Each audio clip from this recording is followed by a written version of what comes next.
for today's talk that I call the Shamanic Life, I came up with the idea of meeting fear with neutrality.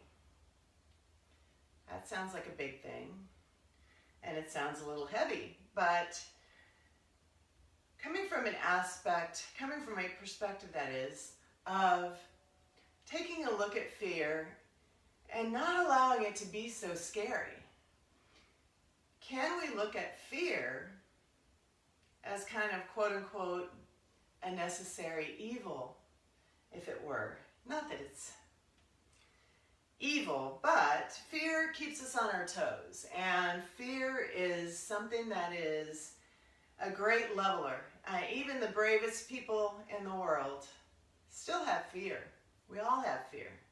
It's part of the human condition. The Buddhists say that all suffering originates from the idea, the fear of separation. And my teacher, I mentioned last week about fear and the 7 dragons, and my teacher, Dr. Jose Stevens from the Power Path, he says that fear of separation, that core root of suffering, our biggest challenge perhaps, that fear, it can break off into 2 different categories. So beneath that fear of separation, we've got on one side the fear of abandonment, and on the other side the fear of entrapment. And pretty much everyone has a little bit of both, but usually one is stronger than the other. So you might take a moment and think about, for you, do you feel more fear related to abandonment? Do you feel more fear related to entrapment? And like I said, most of us have both. But right now, it's interesting because after all of this, the lockdown and the quarantine and the stay at home and people, I don't know about you guys, but it's been, I've been observing it, and I've been pretty separated for the most part from the people around me. And it's been interesting because I feel like that can trigger both the fear of abandonment, because you are very alone, especially if you're on your own. And it can also trigger the fear of entrapment as well, because you feel trapped and there's nowhere to go. So I wanted to take a look at this, not to be a downer or not to bring up heavy topics on a Friday by any means. Summer's coming, and I'm not looking to make a heavy statement. What I'm looking at, though, is that if we want to, especially on this new moon today, as I mentioned, the new moon in Gemini. Gemini is a sign, it's an air sign, and Gemini correlates with, it's ruled by the planet Mercury, and Mercury is all about communication. So Gemini is about communication. And in the Power Path update about the new moon today, Lena, Jose's wife, talks about the idea of expression and where our expression might be limited. And so I bring up this talk of fear because basically, if we want to manifest the big dreams we've been talking about, if we want to be free to express ourselves in this power of the new moon and in these new moon intentions, first we've got to clear the deck. We've got to clear the foundation, and that means getting rid of the fear to create the space for all these good things to manifest. One thing to remember when talking about any form of fear is that fear is not real. Think about it. Fear is not real. It's not really real. I know everyone experiences it. It's a common thing that, like I said, we all as humans experience, but the funny thing about it is it's not real. It's really in our minds. And so how can we get in there and root out those patterns of fear that paralyze us, stop us in our tracks? How can we root out those patterns of fear that make us feel abandoned or entrapped or lonely we clear all that stuff out and make room for the new, the grace, the beauty to come in, and the expression, the communication, the creativity, inspiration to come out. So as you're taking a look at those two fears in yourself, maybe just kind of explore that on your own over the next week and just kind of see where you might feel like you've got some abandonment, quote unquote, issues or entrapment issues, or maybe you don't even call it issues. Maybe it's more patterns that come from, usually these patterns of these types of fears usually come from the age of 0 to 7, the formative years. So maybe even take a look at that. And I'm not a doctor, so, you know, I'm not making any recommendations. I'm just sharing with you what has helped me immensely over these last few years of my own self-study, and in hopes that at this time that it can help you as well. So take it with a grain of salt, but think about this as well. As things are starting to open up again, noticing too that there's fear around that, and some people are afraid of still going out and want to still stay somewhat isolated, and that's okay. You know, allow that. Some people are raring to get everything open again, and you know, the ones that don't want to do that, there's a little bit of tension there. But can these two people and these two perspectives and these two opinions both be right? I say yes, they can. Some people want to stay at home. Some people want to go out. That's okay. Hopefully there's a mutual respect there. And this, I think, comes into the whole idea of where we're at in society right now with all this shutdown. As we're going back out, most people are wearing masks. You can't really see people's expressions anymore. But can you look at the other person, even through a mask, with eyes of compassion? And if you're in a place where you're 6 feet apart and not wearing a mask, you know, eyes of compassion. Come to the eyes, because the eyes are so expressive. So expressive. They say that they're windows to the soul. And in this time, can we take a moment to actually look people in the eye? Not in a way that threatens them, because, you know, people are afraid, and some have different levels of comfort when they do go out, even if they are wearing a mask. But can you look that person in the eye, figuratively or literally, if you have a differing opinion or if you're out in public, and just remember that at the end of the day, we're all one.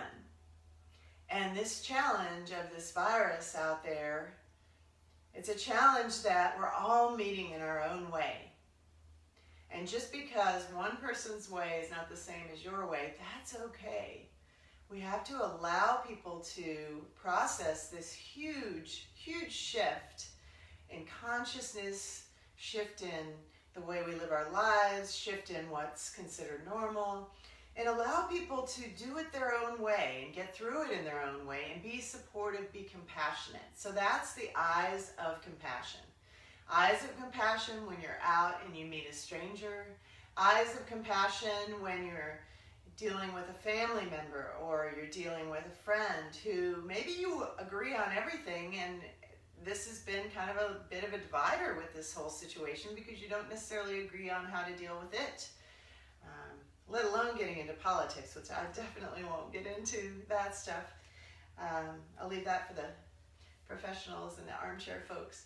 But the idea of meeting people where they are. Recognize that the other is you.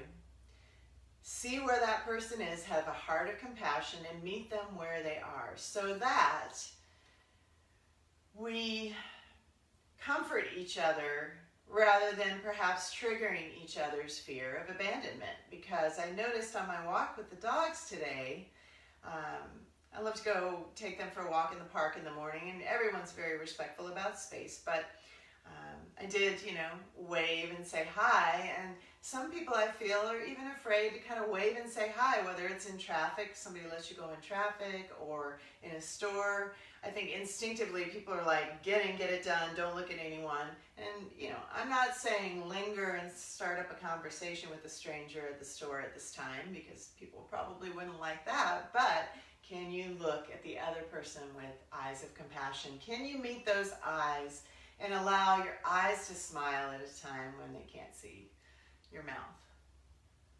That's what I'm saying. And as far as from the other aspects, so that's kind of dealing with the fear of abandonment side of things, and recognizing that people may be lonely right now and may want that connection, just a glance in the eye, a smile of the eyes, and that made their day.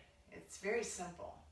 And then on the other side of things with the idea of fear of entrapment, and, can we look at that fear and go back to the idea, we did this on an 11/11 meditation way back at the beginning of quarantine, but the idea of befriending your environment, whatever is around you, so that you're not feeling entrapped. And the idea of creating an environment of functionality and simplicity. And then coming back to compassion, but rather with the eyes on the entrapment front, can you look at compassion in the heart? And how, some people are feeling really cooped up and wanting to get out, and that's the other side of the coin there. So I think that kind of plants the seed. I hope it kind of plants the seed as one way, not the only way, but a way to look at fear, and to look at fear from a place of compassion. And then we talked about neutrality, meeting fear with neutrality. And so the idea of neutrality hinges on that compassion for sure. And neutrality really comes from the idea of self-observation, really looking at yourself, observing, am I reacting to this situation or am I neutral? And sometimes, especially now when we've been cooped up and we don't have as many people around maybe as mirrors to us as we usually do, or regular routines, you feel a bit off. We might think we're being neutral and we're not neutral at all. So for neutrality, in order to meet these fears, we need to come into a space of neutrality. And once we come to a space of neutrality, the fear itself dissolves. If we're really neutral, the fear will dissolve.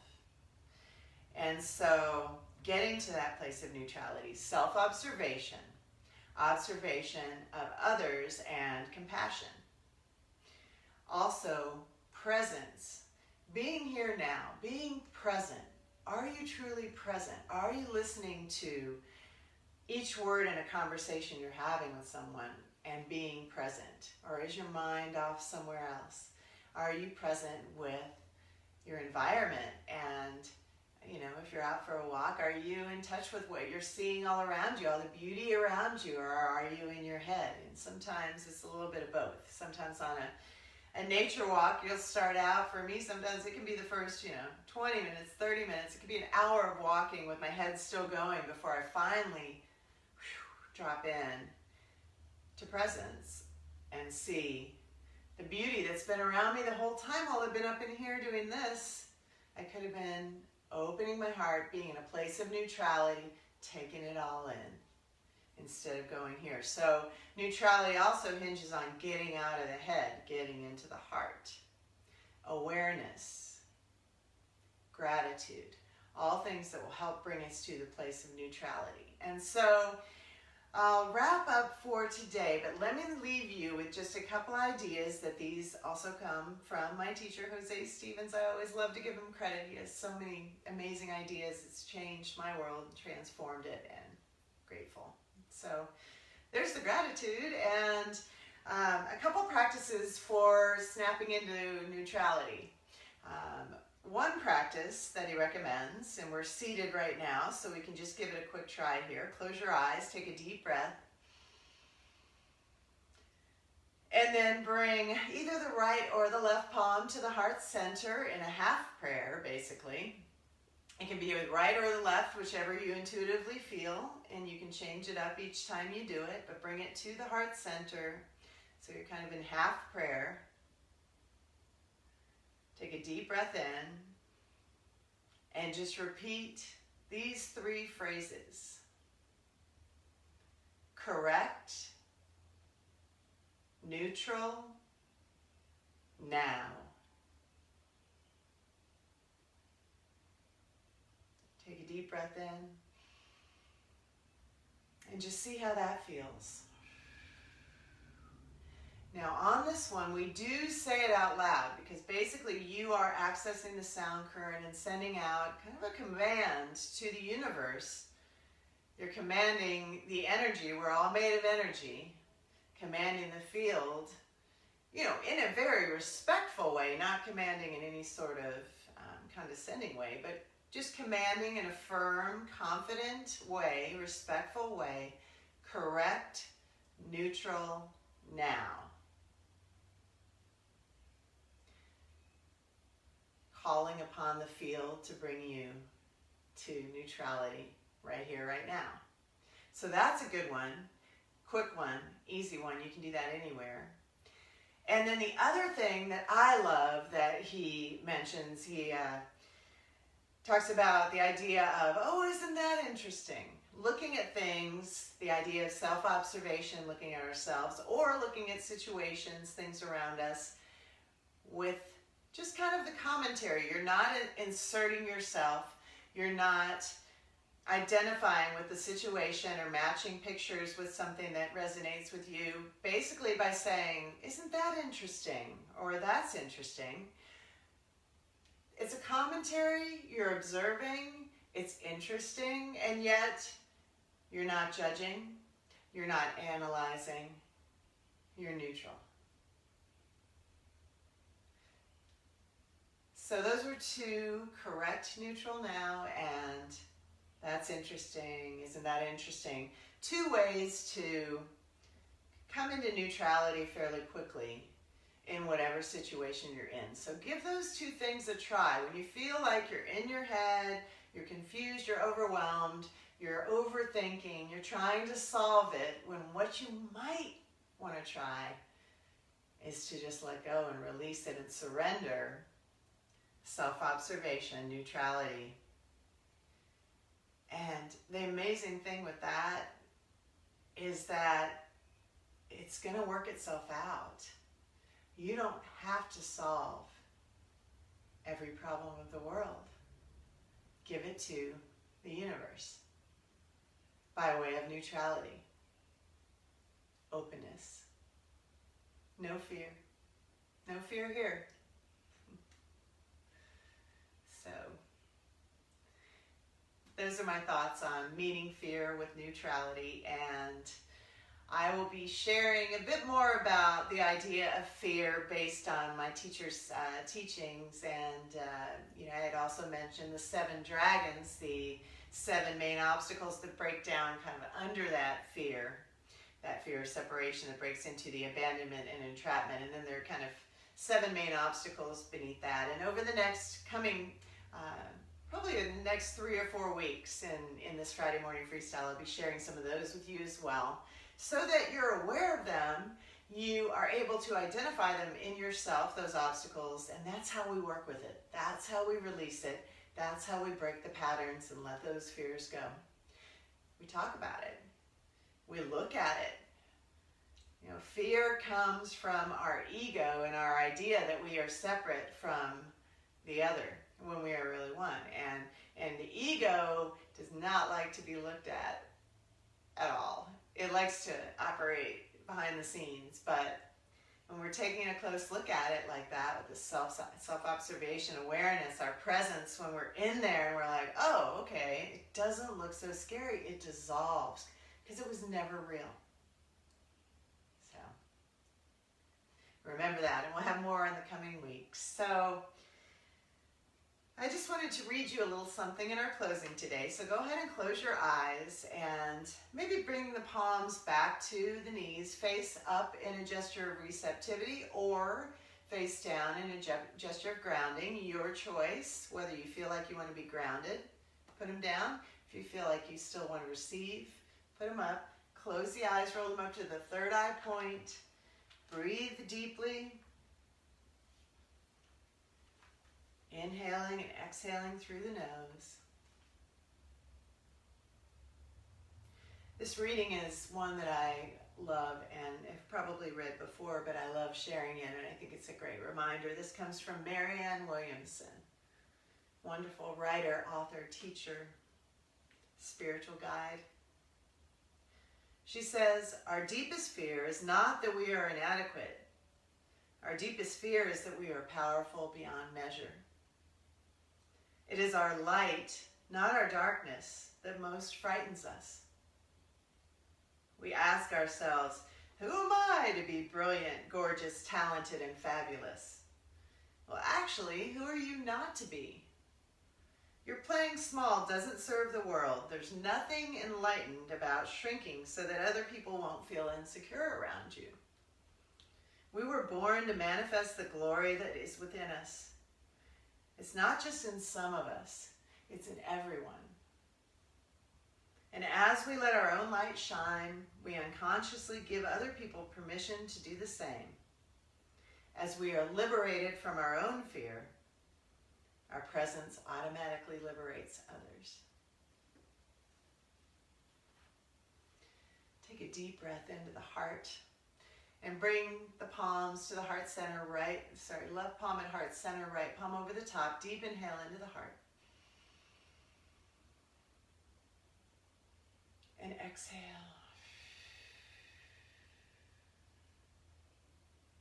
Feel yourself surrounded by light all around. The divine light of protection. Know that you are safe. Know that you are supported. And release your fear of the unknown, allowing yourself to step into a state of surrender, which is also a clean slate and a state of opportunity on this new moon day to call in a new intention. Anything is possible. When you release that fear, you create the space.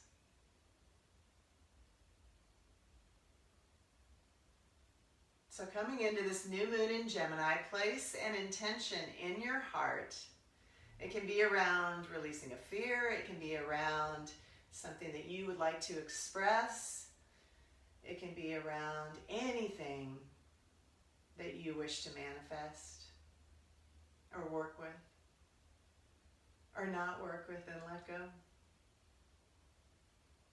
Place the seed of that intention in your heart here on this Gemini new moon.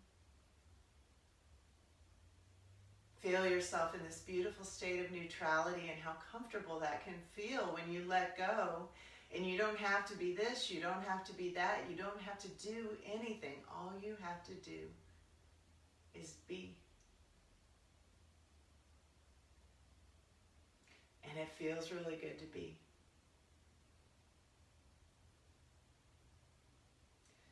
Deep breath into the heart. As you exhale, press the palms together at the heart center. We'll close with one long Om Shanti Shanti Shanti, peace, peace, peace. The Om is the primordial sound of the universe, connecting our voices, connecting our hearts. Until we meet again. Deep breath in.